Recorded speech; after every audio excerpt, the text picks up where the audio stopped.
here's the next topic, which is called infectious process. What do we need to know about infectious process? First of all, infectious process is a potentially pathogenic process which happens as a result of the interaction between the microorganism and macroorganism. Well, the infectious process will start from the moment the microorganism will penetrate inside the macroorganism, and it will start its multiplication by using the host sources. So which is the difference between infectious process and infectious disease? The infectious disease is a part of the infectious process, which includes clinical manifestation of the disease, including specific and non-specific symptoms. So let's see the following table. The infectious process, here you can see the difference, the graphical difference between infectious process and infectious disease. If we'll talk about infectious process, it will include everything from the moment microorganism will penetrate inside the macroorganism, and it will last till the moment the microorganism will get out from the macroorganism. So it will be till the moment the microorganism will not be present anymore in the body. So, which stages of infectious process we have? First of all, we have incubation period. In this period we don't have any symptoms. So it is also called silent period because of lack of symptoms.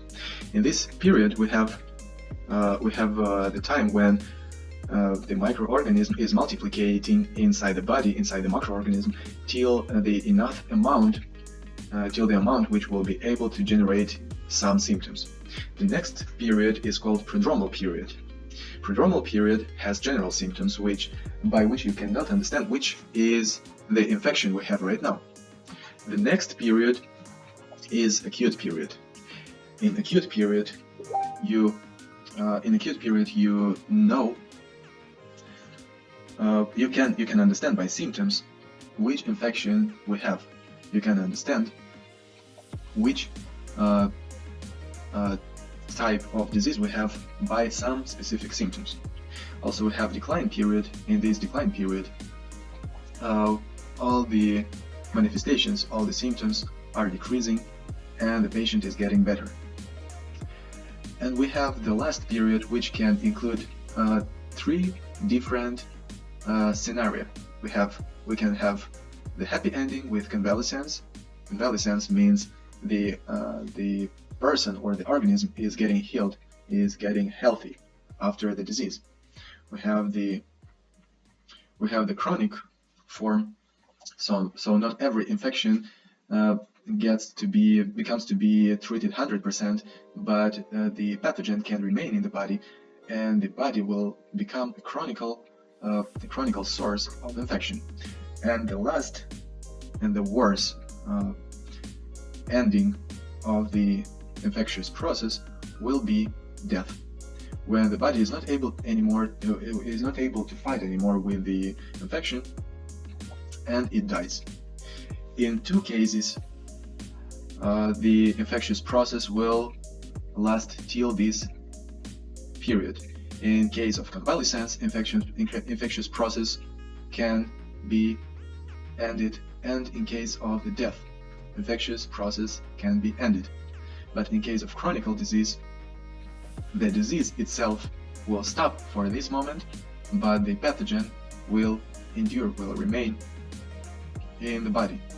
So after convalescence, sometimes pathogen also can remain in the body, and in this case we can have the lifelong carrier of the infection or of the pathogen. In this case, the person can stay healthy till the end of their life, but the infectious process will not stop.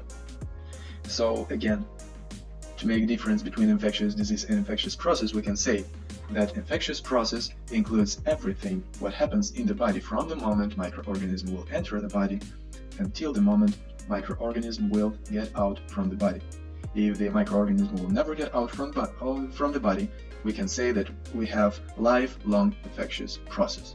This is why it can finish here, but it can last forever for this organism. But whenever we are talking about infectious disease, we are talking about any stage, any period in which we have symptoms. So infectious disease will start with prodromal period, will continue with acute period, and will be finished with decline period. When we have convalescence, it is not the disease anymore. So again, here we can say that infectious disease is a visible part of the infectious process. So infectious process can include infectious disease. However, not every time the infectious process will have the infectious disease, because the person, from the moment it will get the infection, it will get the infectious microorganism, not every time the body is receptible. Not every time is susceptible for this. Not every time is recepting the microorganism. So microorganism can multiply inside the body, but it will not produce any disease. In this case, they will live together, but the disease will not happen. In such case, the person can become lifelong carrier, but not the sick person. Okay, when we made the difference between infectious process and infectious disease, we can move forward. Which pathogen factors we have? First of all, we can have structural factors. Structural factors of the infection of the pathogen can be capsule, flagella, pili, and so on. So all of these factors, all of these structural factors, are helping the bacteria to survive whenever we are talking about bacteria, because basically it is more about bacterial structural factors. So, for example, the capsule will protect the bacteria against phagocytosis. Phagocytosis is the process in which macrophages, the white blood cells from the body, are swallowing the bacteria. So if the bacteria has the capsule will protect bacteria against phagocytosis. So the bacteria will be able to multiply inside the cell, inside the macrophage, which swallowed the bacteria. So bacteria will be able to survive there, to multiply. Moreover, in such case, the bacteria will become invisible for the immune system. So it will multiply inside the macrophages, and it will destroy the macrophages, and it will go out from there. In this way, it is the factor which makes bacteria to be more pathogenic. Another factor is flagella. The flagella is the structure of the bacteria which helps bacteria to move. So whenever bacteria is able to move, bacteria has more choice for multiplication, has opportunity to move from uncomfortable place to the mostly comfortable one. If the bacteria consumed all the nutrients from some place, it can move forward to consume more nutrients and to multiply forwardly. Pili as well are structures which are helping for adhesion. So they are like small anchors which helping bacteria to attach to different surfaces, to different tissues and cells, and in this way the bacteria will stay more stable on the surface and will be able to multiply and will not be removed that easily. Whenever we are talking about toxins, we can divide them into groups: exotoxins and endotoxins. Whenever we are talking about exotoxins, we are talking about toxins which are produced during the life period of the bacteria. In other words, you can say that exotoxins are the result of the bacterial metabolism. So, as well as you know, every living organism is consuming something and is producing something. Even us, we are consuming some foods and we are producing some products, results of the body metabolism, as well as urine, feces. We are consuming O2, we are producing CO2, we are sweating, and so on. So, as well, the bacteria is able to breathe in different ways, so it is able to produce some gases. Bacteria is able to consume some substances and to release some substances, and some of them can be toxic for our body. So every substance produced as a result of bacterial metabolism during its life, and which can damage somehow the host organism, it will be called exotoxin. Whenever we are talking about endotoxin, we will talk actually about the particles of the bacteria which will remain in the host after the bacteria will die and will be destroyed. So some particles of the bacteria, after they are destroyed, can become toxic for the host body.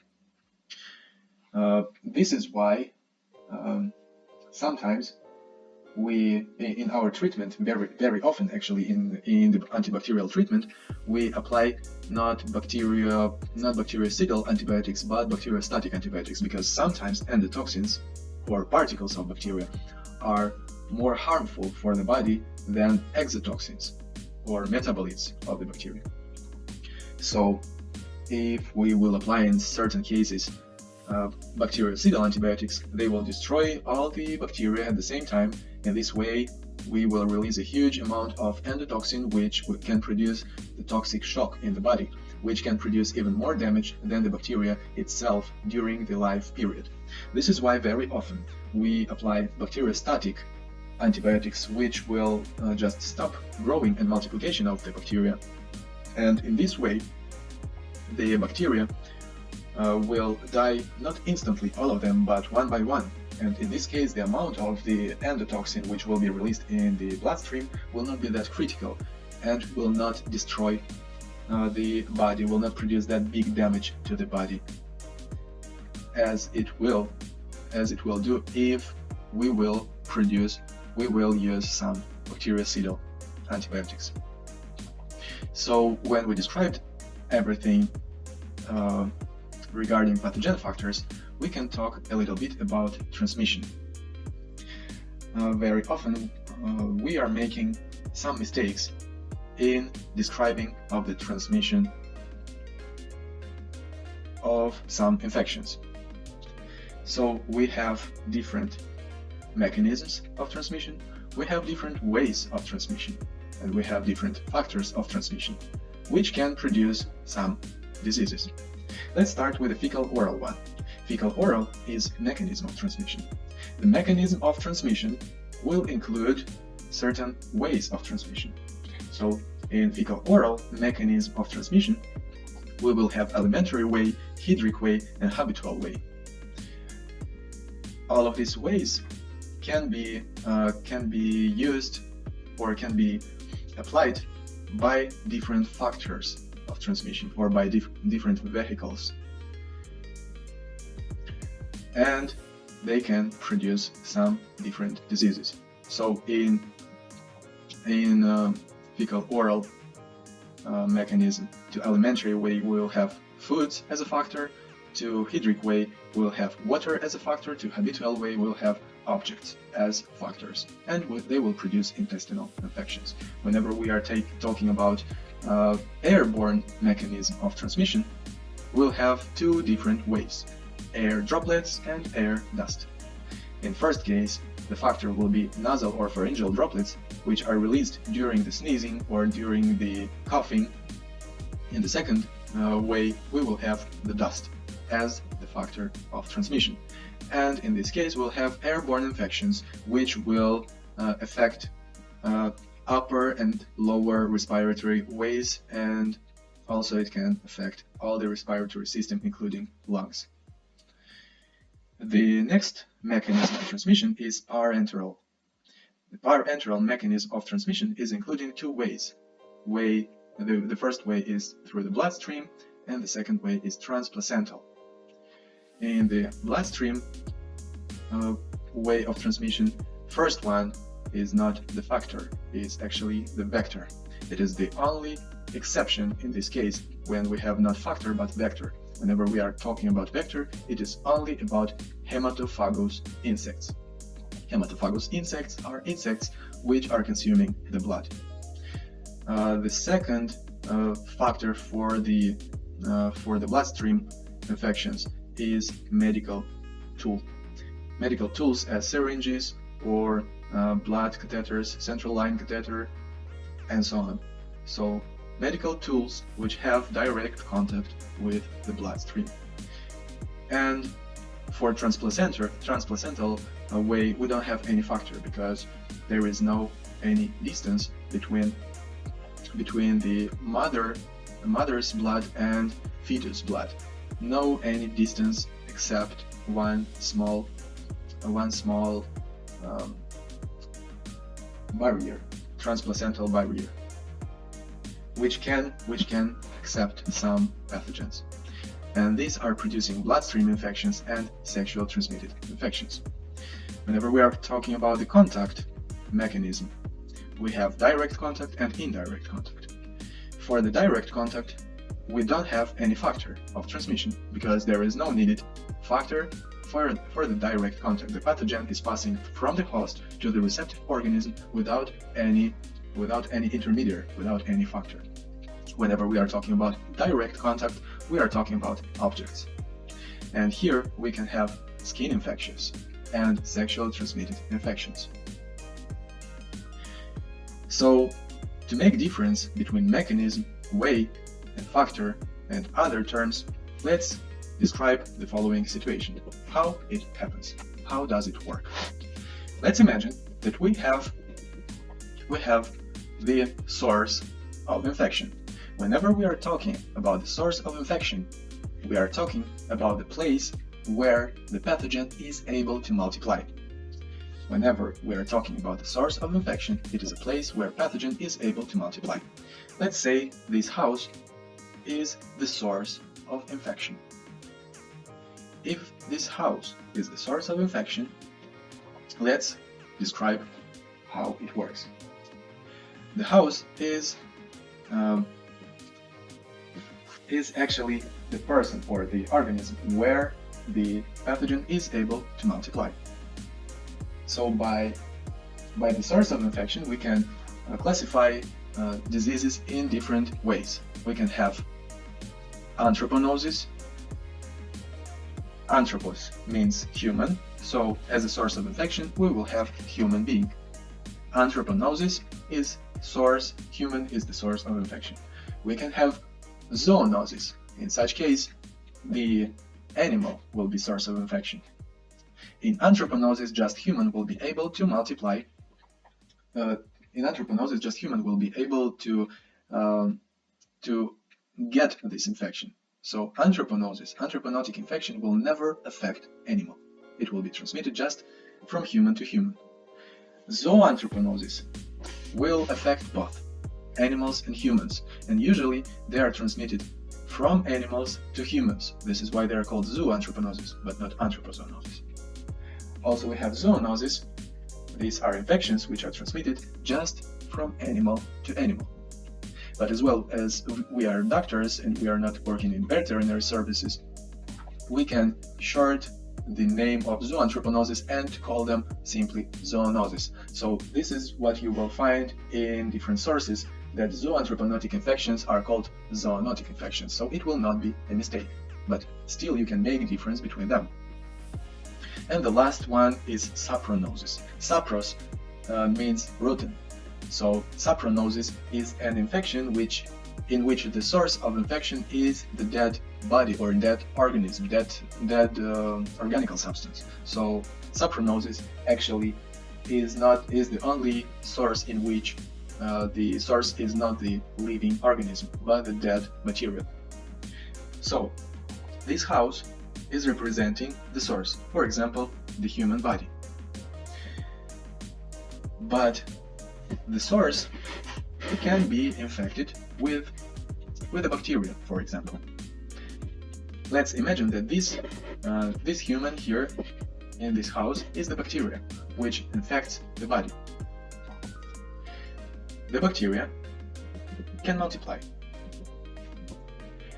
The bacteria can multiply, and on the moment it will need another source or another host, because maybe the place in which it multiplies is not healthy enough and will not be able to provide all of them by enough elements, by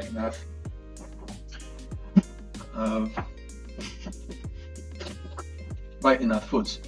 So they will need to move somehow from the first house to the next house. How they can do it? They can do it by different mechanisms. Mechanism is something which makes possible movement from one source to the receptive organism. And in the end, I will explain you why I'm saying to the receptive organism. So it needs to move somehow from here to here to be able to take new free house. It can happen by different mechanisms and by different ways. So it can happen as well as we are moving from place to place, or by car, or by plane, or by ship. As well, the bacteria can move from one host to another by different mechanisms and by different ways. For example, by hydric way. If we have fecal-oral mechanism of transmission, one of the ways is hydric way, through the water. So the factor of transmission will be contaminated water, but the way of transmission will be hydric way. Or if we are talking about airborne infections, we can have contamination through the air. So mechanism of transmission is airborne, but the way is everything between the source and the host. So in case of airborne infections, the way will be the way, the air will be the way, but the droplets, the result of sneezing or coughing, will be this factor, which will play the role of the vehicle, which will vehicle the pathogen. This pathogen will move from the source to the host, or by ship, or by car, or by plane. So mechanism is what makes the infection to be the infectious process, and the contamination makes it to be possible. The way is everything between source and host, but the vehicle or the factor is something which vehicles. Factor is something which brings the pathogen from source to the host. And all of these are becoming possible just in one case: if the body, the organism, is receptible. It happens through the gates, through the portal of the entrance.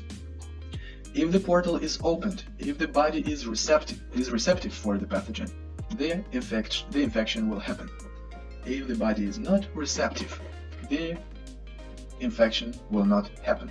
This is why I told receptive organism, something which can receive, which is susceptible for the infection. So here you can see the result of epidemiological process. The epidemiological process includes three chains, which are connected between them. The first chain is the source of infection. This first chain will include the place where pathogen is multiplying.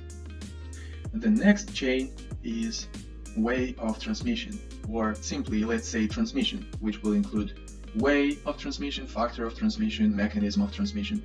Here is the transmission. It is the second chain of the epidemiological process. And the last chain of the epidemiological process is receptive population. So whenever we are talking about breaking of some of these steps, or about some of these chains, we are talking about destroying of epidemiological process. Because if we'll take the first chain, the first step, and we will destroy it, for example, we will find the source of infection, and we will isolate the source of infection, and we will treat the source of infection. In this way, the transmission will not be possible anymore, and the receptive population will not be in danger, because we isolated the source of infection. The source of infection is isolated by isolation itself of the source, or by killing of the source if we are talking about rats. And this kind of destroying of the source is called deratization. Whenever we are talking about destroying of the second circle, about second chain, the second part of the chain, the second ring in this chain, we are talking about disinfection and sterilization. Disinfection and sterilization makes impossible passing of the pathogen from the source to the receptive organism.